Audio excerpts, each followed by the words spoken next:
E aí, galera, tudo certo? Professor Álvaro aqui. Estamos em mais um encontro e hoje nós vamos falar, né, sobre uma revisão básica sobre questões de rochas e solos, tá? Bom, para a gente começar aqui, inicialmente, vamos entender sobre a estrutura da Terra. Não é algo difícil, é algo que você já vem estudando ao longo dos anos, desde a educação infantil, passando pelo ensino fundamental e agora uma revisão final para o ensino médio, tá? Bom, sobre a estrutura interna da Terra, nós sabemos que é subclassificada em crosta. Essa crosta terrestre é continental e oceânica, núcleo e manto, tá? Manto e núcleo, melhor dizendo, em sequência.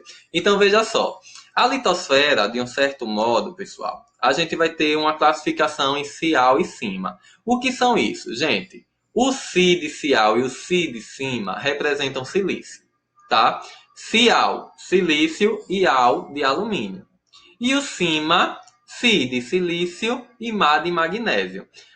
Pós-litosfera, né, abaixo a gente encontra o manto. Esse manto é classificado em manto superior e manto inferior, onde o manto superior é frio, aliás, frio não, melhor corrigir aqui, menos quente do que o manto inferior. E essa divisão de manto superior e manto inferior é que vai proporcionar um dos grandes movimentos que vai refletir na rotação da Terra. Veja só, a dinâmica interna interferindo na dinâmica externa. E aí, pessoal, que movimento é esse? A gente vai chamar de descontinuidade de Moravec. Essa descontinuidade faz com que ocorra uma corrente de convecção. E como é que vai funcionar isso? A parte quente, né, o manto que está mais quente, ele se torna mais leve e, consequentemente, sobe. Ou seja, sai do manto inferior, vai para o manto superior. À medida que se resfria, ele vai se tornando pesado. E aí sai do manto superior e vai para o manto inferior. Então, esse ciclo é que faz com que ocorra toda a movimentação interna do planeta e dá força para a Terra realizar seu movimento de rotação. Esse movimento também vai ser responsável por movimentar as placas tectônicas, tá, pessoal? E por último, o núcleo, que também é chamado de NIFE, tá? Professor, NIFE? Sim. Ni de níquel, Fe de ferro. Tanto Cial quanto Cima e quanto NIFE são os componentes mineralógicos básicos, certo? Dessa composição da Terra. Ok, até aqui. Por que, professor, você parou para falar aí sobre a estrutura interna da Terra? Porque é essa dinâmica interna que vai refletir na ordem externa sobre as rochas. Então, vejam só. Entendendo a questão interna, a gente vem aqui para o primeiro item, que é a questão das rochas ígneas. Rochas ígneas, também chamadas de magmáticas. Vejam só, as rochas ígneas elas podem se formar, tá, a partir do resfriamento do magma. E esse resfriamento do magma pode acontecer em dois grandes estilos. Primeiro, rochas ígneas plutônicas ou intrusivas, veja só, rochas ígneas intrusivas ou plutônicas que se solidificam no interior da crosta terrestre. Tá? Veja aí, ó, rochas intrusivas, né? Elas vão se solidificar lá nas camadas mais internas da litosfera. Tá? Já as rochas extrusivas ou vulcânicas são aqueles tipos de rochas que vão se formar a partir das erupções vulcânicas. Tá? Então vejam só, são dois modelos. As rochas intrusivas, pessoal, é importante vocês saberem que elas vão apresentar uma granulação maior, mineralógica. Como assim, professor? Por conta do resfriamento ser lento, os minerais que compõem essas rochas ígneas, eles vão crescer a uma determinada que se torna visível ao olho nu, vamos colocar assim. Já as rochas extrusivas, vulcânicas, elas sofrem um resfriamento mais rápido, né? Devido ao contato que a gente vai ter aí com a atmosfera, e aí vai acabar os minerais ficando pequenininhos, tá? E aí a gente também tem os piroclastos, tá? O que são os piroclásticos? É quando o vulcão entra em erupção, Consequentemente, o que é que vai acontecer aí, professor? O contato direto com a atmosfera faz com que solidifique muito rápido. E eu vou dar um exemplo aqui, como é o caso da pedra pume, tá? Aquela pedrinha, né? Aquela rocha de lixar os pés. Então, é um tipo de piroclasto, né? Vejam que no interior, na composição dela, melhor dizendo, a gente vai encontrar aí, né, um monte de fragmentozinho oco, né? Ali é porque as bolinhas de ar foram explodindo e tornaram aquela rocha, né? Ali meio que como se fosse uma esponja, com a característica de esponja. E ali é um piroclasto, tá? Bom, exemplos de rochas ígneas, a gente tem o basalto, que é uma rocha extrusiva, o riolito, que é extrusiva, o gabbro, que é intrusivo, o granito, e a gente tem os fenocristais, que são os minerais, né? A granulação dos minerais, certo? Primeiro ponto, rochas ígneas. Avançando aqui, a gente tem as rochas sedimentares. Vejam só. Para existir rocha sedimentar, é fundamental ocorrer dois processos antes da formação de uma rocha sedimentar, que é o intemperismo, para quem não lembra, desagregação de uma rocha pré-existente. Já a erosão é o transporte do que foi desagregado da rocha, ou seja, é o transporte dos sedimentos que pode ser de uma área mais alta para uma área mais baixa. Nesse caso, a deposição acontece numa bacia sedimentar. Ponto. Intemperismo, desagregação, erosão, transporte de sedimentos. Bom, professores, sobre rochas sedimentares, o que é que a gente tem aí? Vejam só. O processo de formação de uma rocha sedimentar acontece em áreas de bacias sedimentares, tá? E essas bacias sedimentares, elas serão receptoras de sedimentos.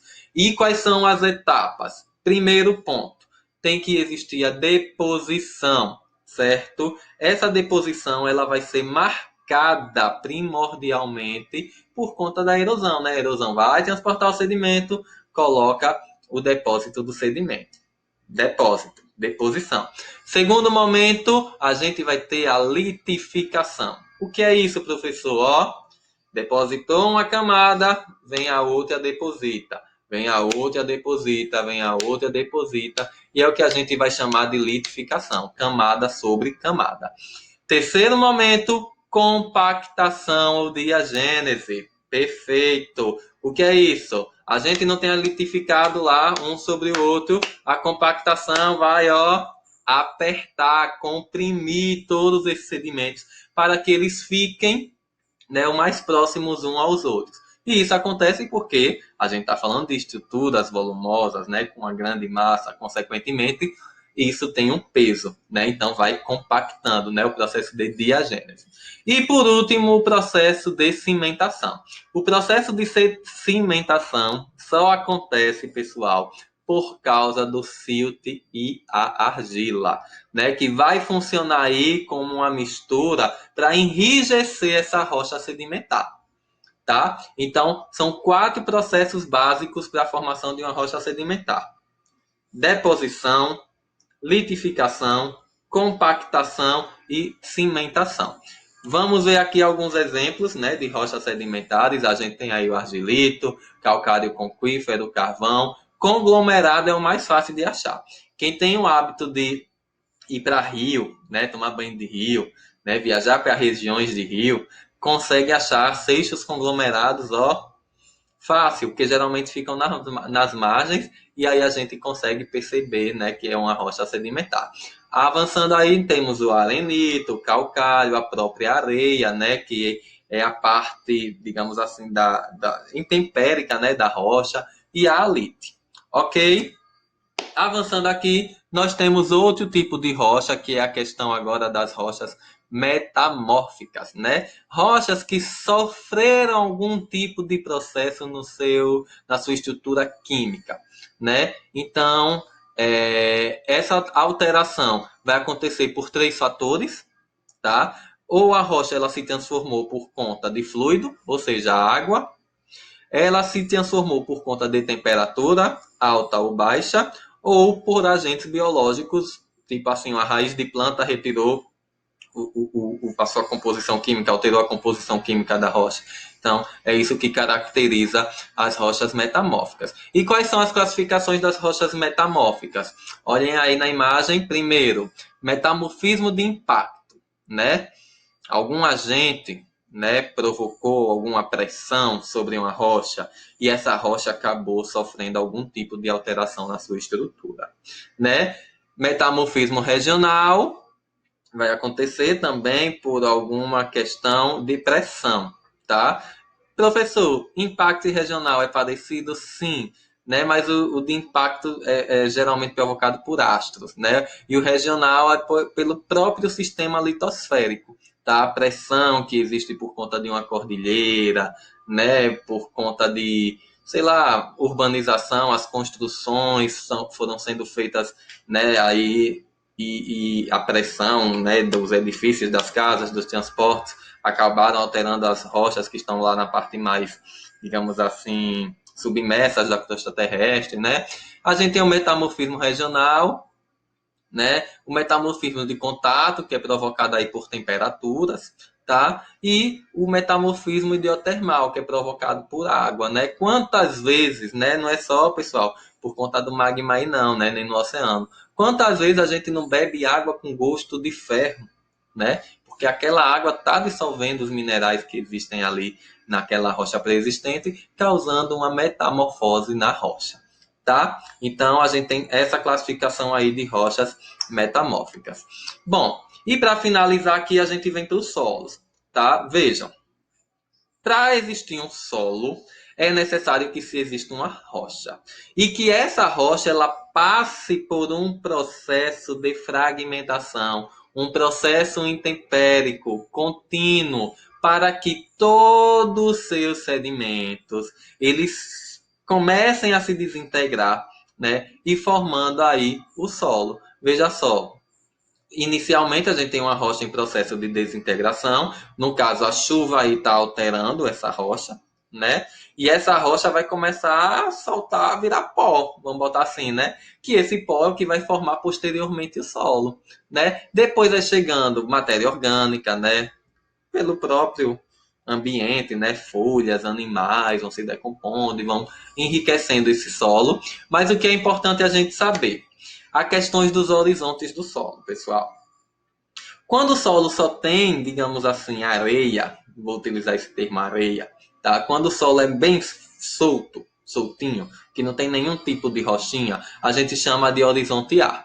Mas se você perceber que aquele solo, à medida que você vai cavando, vai apresentando fragmentos de rochas, você está partindo para o horizonte C. E assim sucessivamente, tá? Geralmente termina no horizonte C ou D, o solo, tá? Por quê? A parte mais superficial do solo, horizonte A, porque é o que está limpo, e à medida que você vai descendo e vai percebendo que a quantidade de fragmentos rochosos vai aumentando, você vai tendo mais horizontes, até chegar naquela rocha matriz que gerou aquele solo, certo? Então, a gente tem classificações de solos, mas eu vou deixar essa atividade para vocês, tá? Então, vou estar passando uma lista de questões referente a esse assunto, tá? Vou estar disponibilizando no grupo para vocês e estudar a classificação dos solos em material apostilado, tá? Então, encerro aqui o nosso encontro por hoje e até a próxima, galera. Valeu!